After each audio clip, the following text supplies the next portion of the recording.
Welcome back to the channel. If you're into overlanding, if you're into adventure travel, off-roading, chances are you've already done this. And if you haven't, I'd say your days are numbered. It's something everybody needs to know. It's going to give you a lot of confidence while you're traveling around. Today we're going to talk about how to plug a tire. Let's get into it. So there's a few things that you're going to need. We're going to need us a squirt bottle of soapy water. We're going to need our tire plug kit. Now you can't just buy something like this. I've amassed this over years. This is how I carry it around. It's got my tire plugs, my reamer, my plug tool, tire pressure gauge, that kind of stuff. You're going to need something to get the wheel off. This is my Milwaukee Impact. If you're in a GX like me, it's going to be a 21 millimeter. A ratchet, tire tool, anything will work fine. And you're going to need an air compressor. During the process, you could lose some air. And the whole point of doing this is to prevent the tire from losing air. So if we lose air during the process, get it plugged. We know our leak's good to go. You're going to need to be able to put air back in it. This is my Air 300P that I carry around with me everywhere for airing back up after I air down. And as you can see, I've already got this tire off the ground. It's just a regular 3-ton, low-profile Harbor Freight Special. Now, if you don't have access to a floor jack wherever you are, like me, I carry around my 12-ton bottle jack everywhere I go, not for the capacity, but because I need the reach. This thing sits so high off the ground. That's what I need. If you're in a normal car and you're doing this, the jack that comes with your spare tire should work perfectly fine to get that tire up off the ground. All right, let's get this tire busted off.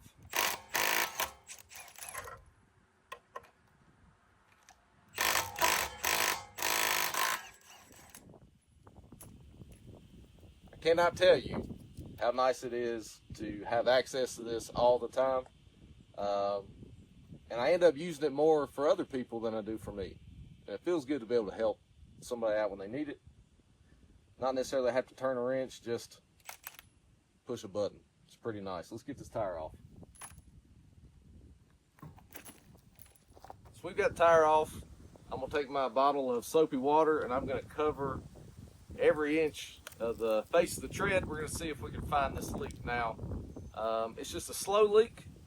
I usually run my pressures at about 40 PSI in the front, and you give it a week's time and it'll be down to about 20. So I know I have a leak somewhere. It's probably gonna be hard to find. Do your due diligence, and maybe you have more than one, but find them.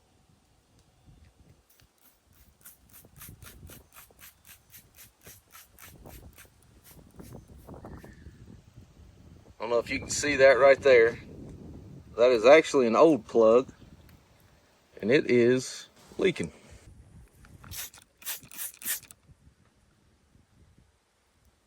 And it is kind of hard to tell.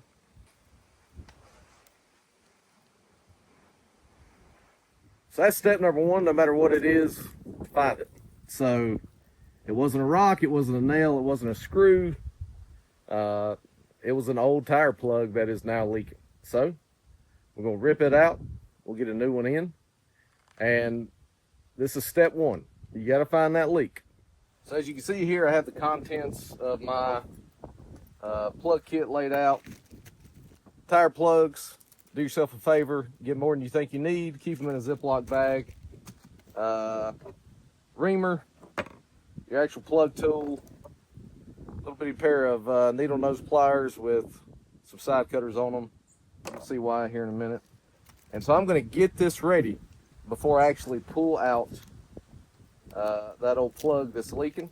What you're going to do is take your plug, you're going to thread it through,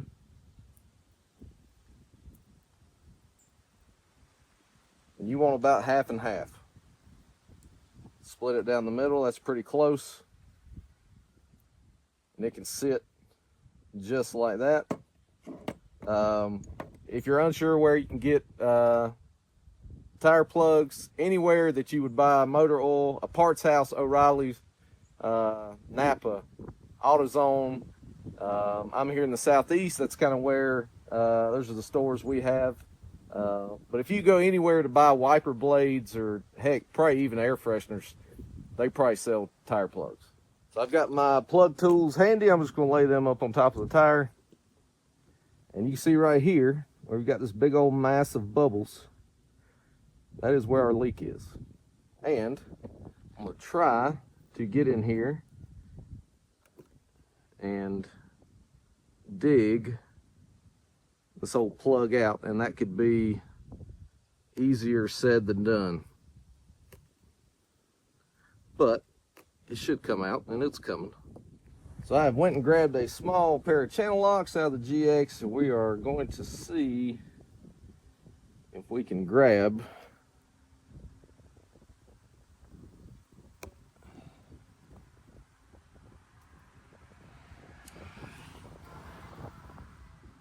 oh, yep, it's starting to come. You really see those?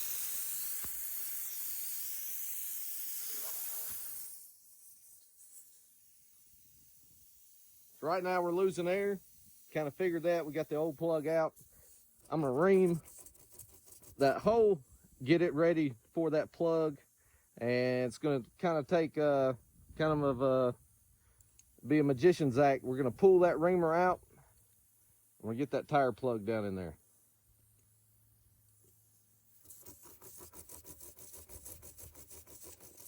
Keep your reamer 90 degrees to the face of the tire tread. You don't want to be moving it all around. You don't want to make that hole any bigger than it needs to be.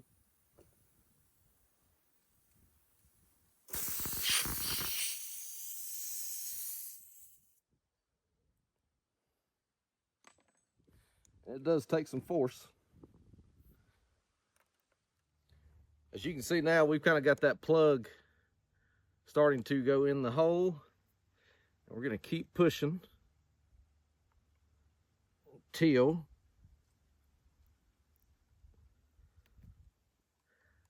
I like to see maybe about a ½ inch. And so we were in this orientation right here. I'm going to give it a quarter turn.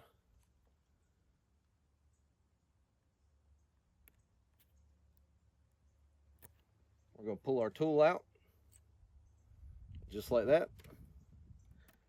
There's our plug. So right now our new plug is in the tire. I guess this would be step 3 in the process, step 4. Not real sure, hopefully you were counting. We're going to double check and make sure that it's not leaking. And if it's not leaking, we're going to throw some air in it, get it up to pressure. We're going to throw it back on. So right here is the new plug we just put in. Spray it down with water. Check for leaks.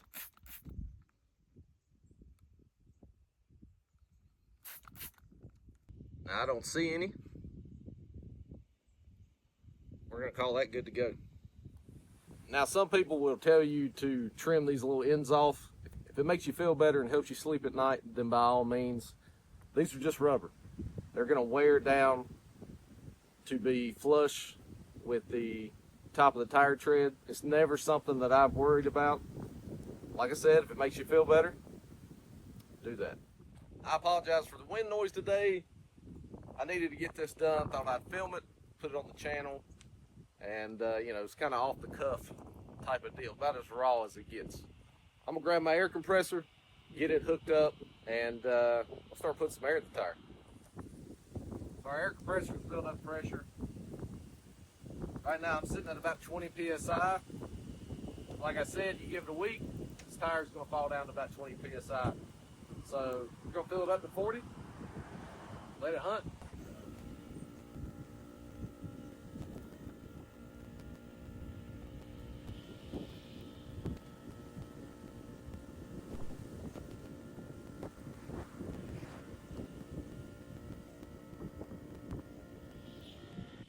Now we're sitting right at 40 pounds. That's right where I want it. We're going to double check that our plug is still holding. We don't have any leaks now that I'm up to pressure. So if you can envision, there is more pressure on the inside of this tire that is trying to push air out of where we put that fresh tire plug. I want to make sure that it's not leaking. Let's get that done. So right here we have our tire plug. You can see it. We'll spray it down. Make sure that I have 0 leaks.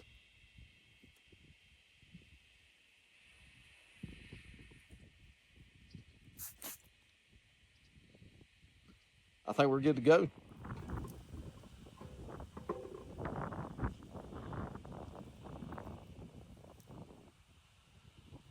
Just a word to the wise, always rethread your lug nuts by hand. You do not want a cross thread. We've got them started by hand. I'm going a star pattern.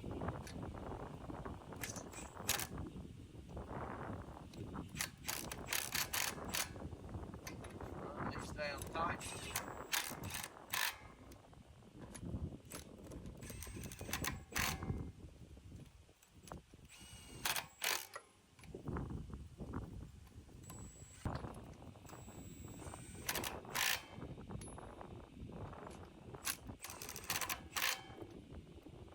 They're all snug. I'm gonna do my same star pattern. Give them good old three ugga-duggas, and we're gonna call it good.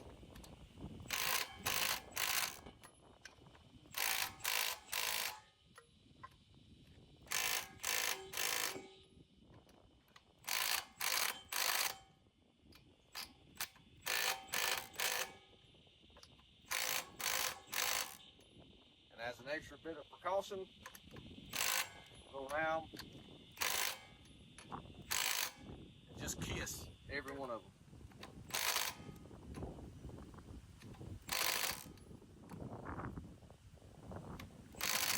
Now, I know everybody loves torque specs, and don't crucify me. Toyota calls for 88 foot-pounds. If I'm traveling, I'm not carrying a torque wrench. I hope this has been informative. I hope it's given you some confidence to tackle this out in the wild, where things like this happen. It's not a complicated process. There are some things you're going to need. And so to close, I'd like to recap, go over the steps. You're going to need to get your tire off. You can do it with it on, but you lose a lot of leverage doing that. Secure you a jack, get it up in the air safely, have a way to take the tire off, have a way to find the leak, have a way to remove whatever's in your tire that is causing the leak. And from that point on, you need your tire plug kit.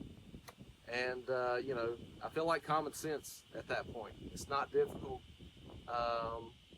Disclaimer, tire plugs are not meant for sidewalls. I've done it, and I'm sure there's a bunch of us that have done it to get us out of a sticky spot, but it's not something you want to ride around on, even for 50 miles, I would say. So no tire plugs in the sidewalls, and but ultimately, push come to shove, if you got a tire that's losing air, you do not have a spare, maybe you don't carry a full-size spare. There's a lot of guys riding around on big tires, do not carry a full-size spare. A tire plug can and will get you out of a tough situation. So it's something you should carry, something you should know how to use, and something you should be confident in doing. So, as always, thank you for watching. If you like this video, make sure to like, comment, and subscribe. It helps me out. It helps the channel. And we'll see you next time.